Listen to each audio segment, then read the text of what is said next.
多様な日本の漫画文化、さまざまなシーンでその広がりを見ることができます。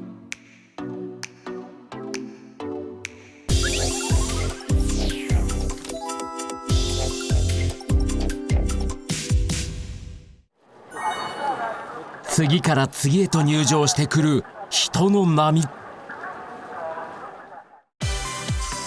東京で年に2回行われるコミックマーケット。商業流通には基本的に乗らない自費出版の同人誌の展示即売会です。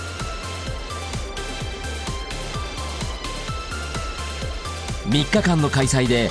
延べ50万人強の参加者が来場します。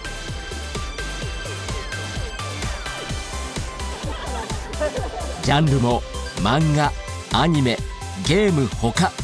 個人が好きだと思うものを発表しています。そしてキャラクターに扮して楽しむコスプレイヤーたち。ここは自由な表現の場なのです。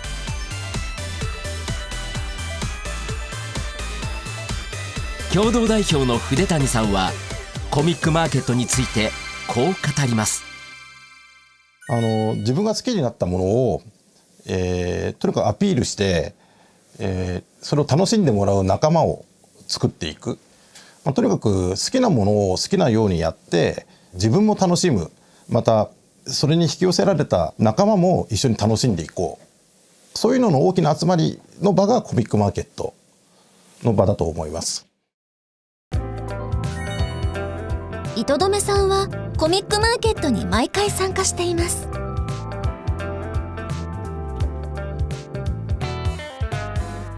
本業はイラストレーターですが、同人作家としてオリジナルの漫画を描き続けています。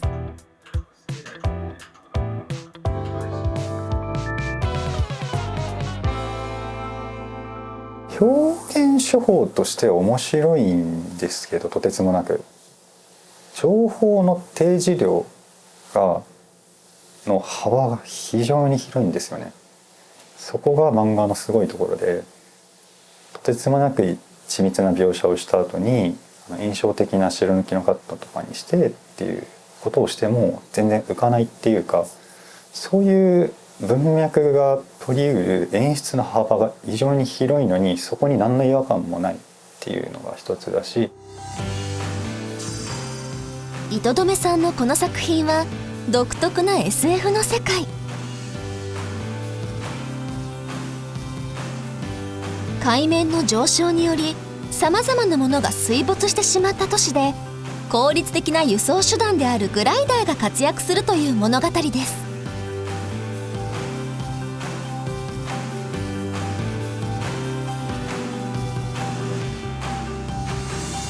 空想の世界を描いていますが、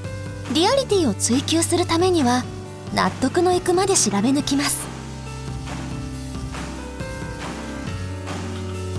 あえて同人作家として描いているのは、自分が描きたい漫画を追求したいから。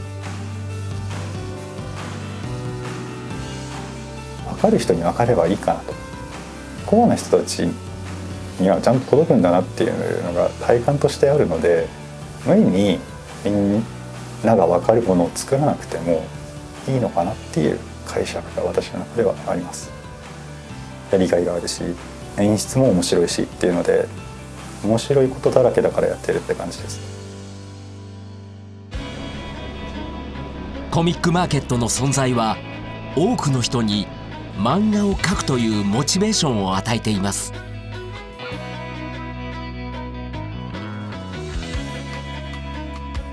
実際参加しているサークルの大半は本は作っても黒字にはいかないんですよ。じゃあなんで作るのかというと、見てもらいたい、手に取ってもらいたい、その嬉しさですね。それこそ一人の人に分かってもらえばいいから僕はこの本を出すんだって人も多いですし、漫画を読むだけだったものから漫画を楽しむ裾野を広げた、これが大きいんじゃないですかね。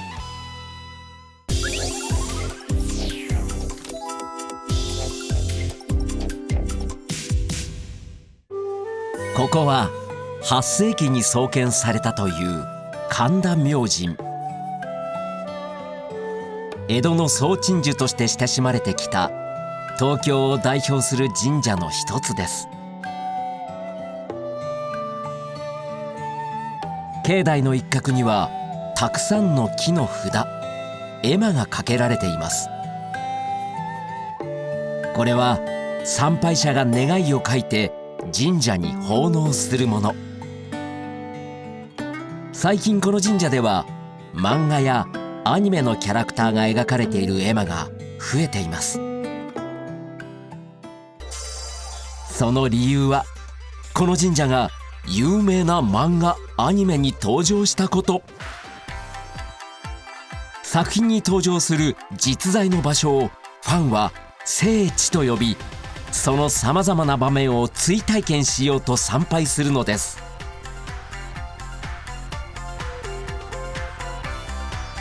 この神社では漫画やアニメがきっかけとなって若い参拝者が増えました。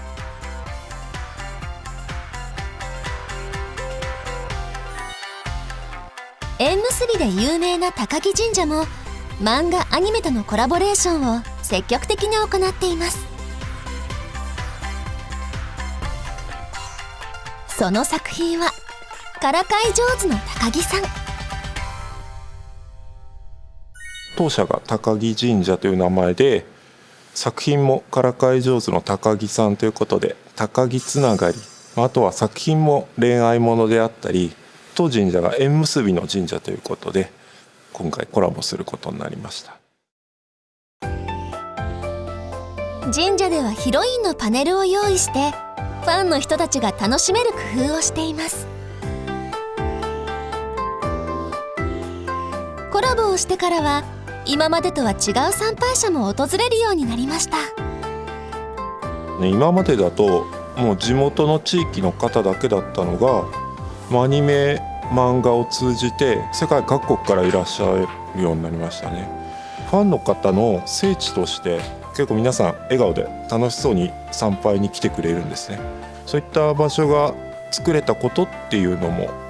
良かったかなと思いますね。これも縁なのかなと。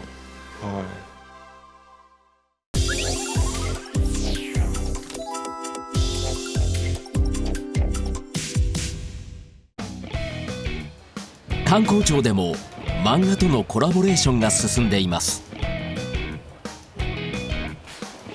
東京・渋谷の地下通路に張り出されたのは海外でも評判の作品「東京リベンジャーズ」の主人公たちが登場する巨大な広告。その幅はおよそ15メートル。日本で成年年齢が20歳から18歳に引き下げられたことを PR するもので、キャラクターと同世代の若者たちへの訴求を狙っています。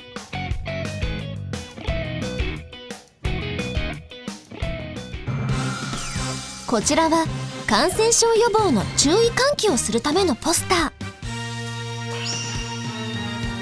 体の中の細胞を擬人化し、それらの働きを分かりやすく紹介する漫画とコラボレーションしました。地方では漫画を町おこしに利用している自治体もあります。多くの著名な漫画家を輩出している新潟県新潟市。漫画を通じて地域を盛り上げる漫画都市としてさまざまな取り組みを行っています。まずはですね、新潟市漫画アニメ情報館、新潟ゆかりの作家の方々や実際に漫画アニメに関する体験コーナーなんかも設置してあります。新潟アニメ漫画フェスティバル、通称ガタフェスでは、大体毎年2日間行うんですけども、延べ6万人の方々からお越しいただいております。次世代クリエイターの育成も事業の柱の一つです。毎年開催されている新潟漫画大賞からは何人ものプロの漫画家が生まれています。最近ですと東京なり首都圏にあります漫画アニメに関するコンテンツ企業の方々がですね、新潟市に進出してきていただいております。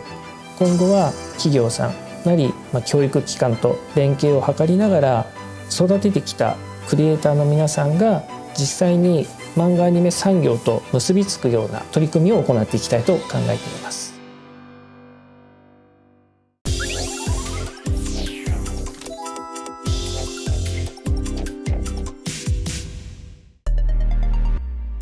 最近はスマートフォンやタブレットで漫画を読む人が増えています。販売額もデジタルが急進しており、漫画の読まれ方が大きく変化しています。そして漫画家が漫画を発表する方法にも変化が。仮面凸さんは SNS で漫画を発信しています。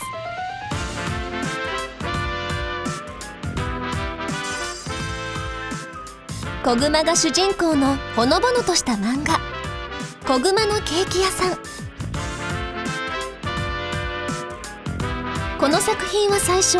無料で読める SNS で発表されました。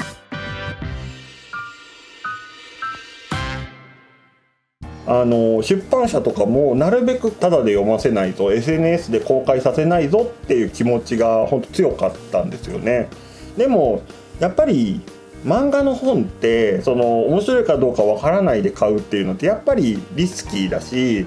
どういう作品なのかって知ってもらって単行本買ってもらうっていう方が僕の場合はすごい部数が伸びたので良かったなというか。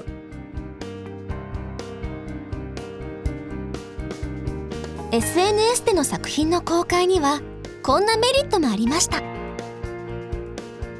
やっぱり読者さんからのレスポンスをすごく細かくいただけるっていうのもありますし、何ですかね、仲間になれるんですよ、読者さんと。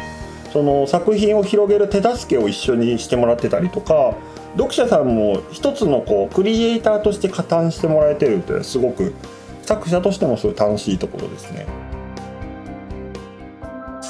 漫画の作画には意外にもアナログの技法も使います。今描いているのは角が生えた猫の物語。しかも漫画家では珍しく水性の顔料マーカーを使っています。やっぱり面白い線が描けるっていうのと、やっぱり一目で自分の絵だなって分かってもらえるっていうのが大事だなと思ったので、いろんなそのアナログの画材を試して最終的にアナログの良さみたいなものを最終的にデジタルに持ってくるっていう形の方がしっくりくるなと思ったので、そういう形の制作方法にしていますね。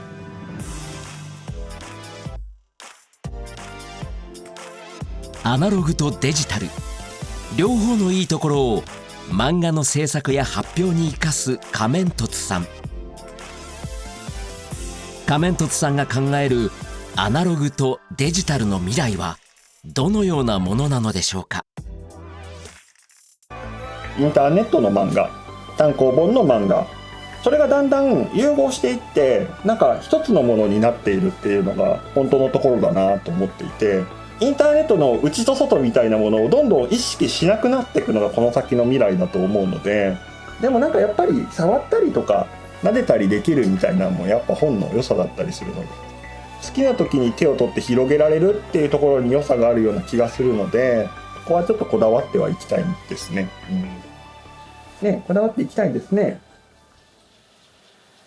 どうでもいいって、はい、どうでもいいそうです。